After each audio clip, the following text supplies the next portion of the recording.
Let me run through just a little bit of his basic argument. If you wanted to break it down into so-called worlds, you'd start this way. The inner world we've already discussed, that inner space of the self that Descartes thought he knew all about. Well, we've already discussed the pathologies that arise in the inner self through its contact with what you might call modern life. And of course, you do that when you study Marx, Freud, and Nietzsche too, but you also do it, we also did it earlier when we discussed Heidegger and Sartre. The inner world is noted, or at least it was, because as we move on into the latter part of the 20th century and into the 21st, it'll be a real question about whether these inner structures are still intact, because they have both a positive and a negative valence or significance. The inner structures are anxiety, forlornness, nausea, dread, despair, anxiety, and so on. Those are inner structures. Now, again, we have a massive psychology industry to deal with this, and then we, of course, have a society that is massively soaked in drugs. I mean, I don't know how long American society would hold together if it was not a society of addicts. When you think of the leading drugs, and all of them are like either Valium or Prozac, you know, and then look at the drugs the kids take, look at ghetto drugs, look at the normal and official drugs, which are very powerful, like alcohol and cigarettes. The truth of the matter is Marx was wrong. Religion is not the opium of the people. Today, opium is the opium of the people. It works better. I mean, opium works better as opium than religion did. So that's the inner world. And while it cannot be, none of these substances can cure the sicknesses of the self under siege in the late 20th century, that we know what all these things can do. We know it from drinking. They can dull it. They can make you forget it for a while. I mean, my mother was a beautician for years and years, and still is, occasionally. And she drank a lot, and it was not, she really wasn't a drunk. It's just that when you work 12 hours a day, your inner self feels better, numbed a bit. So these are not accidental. Again, these are not personal or accidental things. They're quite widespread and social. A writer about whom you might be interested, who I think, even though he's a little crazy, is a good novelist about the society being a society of addicts, is William Burroughs. Naked Lunch is a very strange book, but it has at least one thing going for it, and that's that it shows us as a society of addicts, which I think is not entirely unfair. I mean, that's to me is what's silly about the war on drugs. The war on drugs must be just a war on a certain group of people doing it in the wrong way and with too many guns. Because, I mean, sit there and look at the pharmacy and what's going out of it, and I don't know that many people that aren't stoned on something. A handful. And they're what are they doing? Well, they're out eating soybeans and jogging, which I consider even sicker. I mean, if you're doing that, you really need help. I mean, that's when you need to be put on drugs, is when you're out there on, jogging and eating soybeans. You need the damn drugs.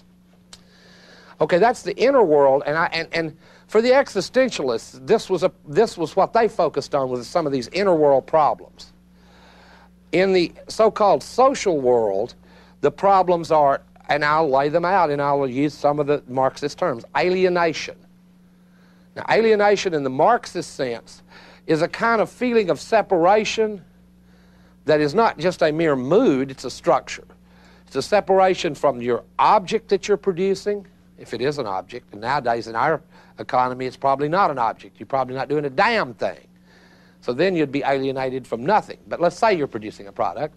It's separation from that product, lack of control over the process of making that product, lack of meaning in making it, and separation from other human beings that come along with that. In short, what Marx means by alienation is the way the relationship between work and money separates human beings from each other, which to me is true, and Jesus knew it, and most people that know much about money know it.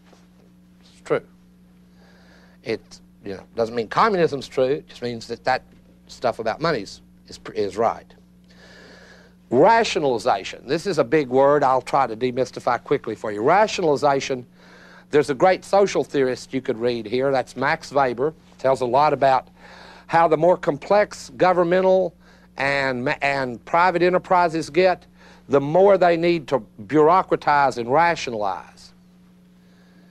But if you really wanted a sense for it, I would tell you don't read Max Weber, read Franz Kafka. Because when you read The Trial or The Castle, you get a real sense for what a bureaucracy feels like, for a world rationalized and the outcome being irrational. See, no one likes bureaucracy either. I mean, you know how it feels. You go, you know, your income tax return didn't come, so you've got to go get one. They say, well, go to room 107. And you just left room 100, and you show up in room 107, and they say, well, you didn't pick up Form B in room 100. Who did you talk to? Well, you don't know them personally. You know, you're not asking them, did you talk to me? Do you know who I am? Do you know who you talked to? I mean, you get that on the phone from IT, from, you know, the telephone company will go, what operator did you speak with? And I go, ma'am, I'm not personally acquainted with all of them. I don't know who the hell I talked to. But no, this is the Kafkaesque quality of life as we emerge into the 21st century. You know, it's an adventure to get your water hooked up. It's an adventure with madness like this, with utter madness. And we're here, you know, very close to Washington, D.C., where I don't need to explain this at all.